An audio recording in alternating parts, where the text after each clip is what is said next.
Hey guys, welcome to Lean to Knowledge, the best place for entertainment and learning on anything about finance, education, and the world. We bring you something spectacular every video, and we hope you're on board for an amazing journey with us. As the world evolves, business strategies also change.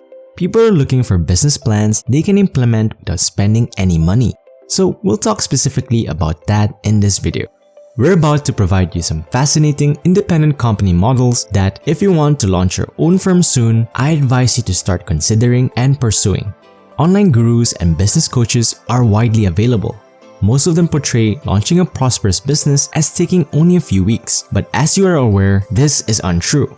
To establish and grow a firm, if you have a little to no initial financing, it will take much more time and experience. In today's video, we'll show you how to launch a small business that can eventually become quite profitable. To do this, you'll start out as an independent contractor. Since you won't have any employees at first, you'll need a variety of skills. Finding clients, converting them, creating a pipeline, providing a wonderful customer experience, delivering a product, and being paid will be your responsibility. With time, you'll hire workers, assign most of the labor, particularly the jobs that don't pay much but are nonetheless necessary, and eventually develop into a thriving company with staff. Working on a business versus working in one has distinct differences. When you work for a company, you oversee doing everything necessary to keep it operating and fulfill orders. This can entail making invoices, making sure that everyone pays their debts, or even organizing your workspace. Among other things, working on the business include creating strategies, supervising employees, negotiating with clients, bringing in new business, and concluding deals. Working in the business will first be necessary to ensure that it runs well, whereas working in the business is ultimately about what will make you the most money. Does everything make sense so far? Let's get going. Number 1. Content creation. Content production is the career for you if you enjoy blogging, vlogging, or speaking in front of the camera. All you need to do is develop your creative and entertaining skills before focusing on a certain theme. As with the other two models, you must be extremely meticulous in all you do. Instead of discussing everything, pick one subject and stay with it. You can enjoy doing this, and the stranger the better. The likelihood is that if you appreciate something, someone else will too, and will be eager to watch your videos about it. The platform you utilize and a subject you select will determine how you generate money with this. You can monetize, but it's much more challenging to make a sizable income if you utilize TikTok, for instance. You can therefore start selling both physical and digital goods. Digital items include things like courses, ebooks, early access to content, and exclusive content. Physical products may come from standard retailers or niche-specific vendors, such as a Mountain Novice jersey with your mountain biking channel logo on it. Number 2. Sales. Everything is covered, including cold calling, closing, and sales management. Most companies would swiftly go out of business without a sales department. Getting into closure, especially high-ticket closing, is the aim here. If you're skilled and know what you're doing, selling goods or services that cost $5,000 or more gives you a great opportunity to make infinite earnings.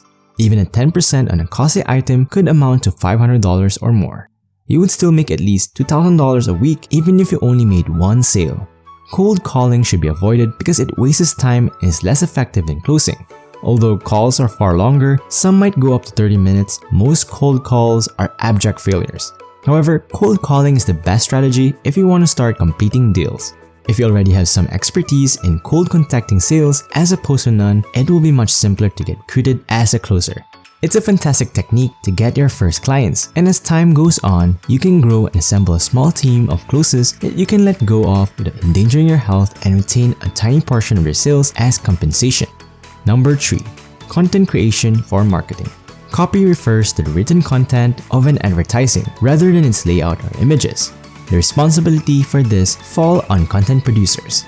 By choosing to develop a certain kind of material, you can enhance your specialization. Some examples include branding, graphic design, video production, and design. Managing advertising campaigns on specific platforms, Facebook being the most well-known.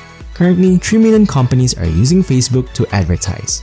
The most popular platforms include Google Ads, Bing Ads, and, startlingly, Instagram Ads linked to Facebook, Twitter Ads, LinkedIn Ads, and others. Learn how to use the platforms to get results instead of trying to evaluate them all and working from there. Then, find clients and start managing their campaigns. This entails actions including performing target market research and thoroughly comprehending platform restrictions. Consider the following before going on to the next business models to analyze. I want you to be fully aware of what is required for you to begin working with them. You must first master this talent, thus, this is the study part. However, you should always be working to enhance your skills. Why? Because the market won't stop for you. It will keep moving forward, and if you don't keep learning and improving, you will eventually stop being relevant and fail. Take your time. It will probably take you 3 to 4 months to fully understand the foundations of those talents. It's a slow but steady process that is probably much better than trying to get rich suddenly, which requires a lot more risk and honestly far too much effort and sacrifice. However, anyone can do it. I'm not here to tell you they can get wealthy quickly with this. Number 4. Copywriting. A crucial part of marketing is copywriting. Without it, a campaign or advertisement would fail. It's the part that spurs action, whether it's to close a deal, make a sale, or get someone's contact information. Copywriting is the art of closing in print. It's like hiring a salesperson, but the closing is automatic because it's written content. Copywriters are skilled in using persuasion tactics to persuade customers to make a purchase.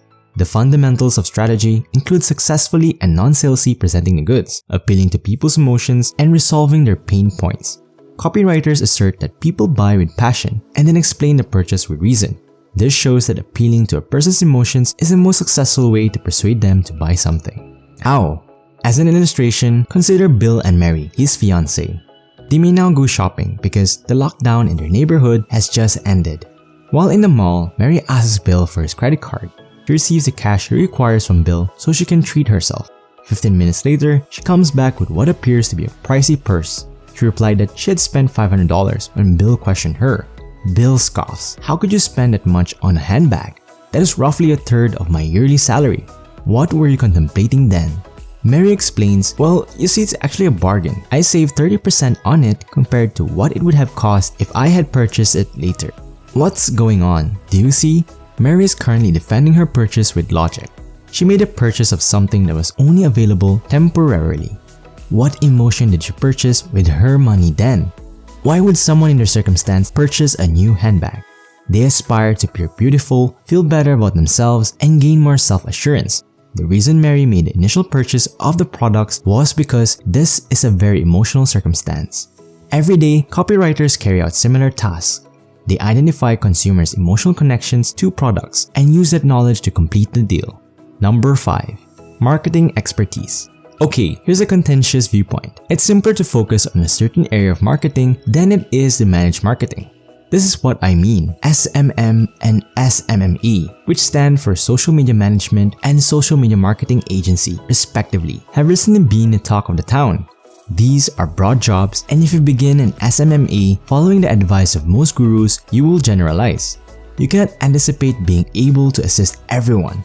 An agency that performs poorly across the board normally does poorly across the board, and even if it doesn't, the market will have a poor opinion of you. To put things in perspective, consider this illustration. Imagine that you're the owner of a sizable Italian restaurant in New York City. However, COVID-19 is making it difficult for you to fill the eatery. You will therefore want a social media marketing strategy to draw in new customers. You are unaware of what is happening. Which agency would you pick if you had to choose between one that handles everything and one that only concentrates on restaurants? Which one would you be willing to pay the most for? Most importantly, who do you think has more expertise? The solution that just applies to restaurants appears to be the answer to all these queries. In marketing, this is referred to as positioning, and it is crucial. That's all for now. We hope you enjoyed yourselves and learned something new. If you did, don't forget to hit the like and subscribe button so you don't miss any of our videos. See you guys in the next video. Stay special.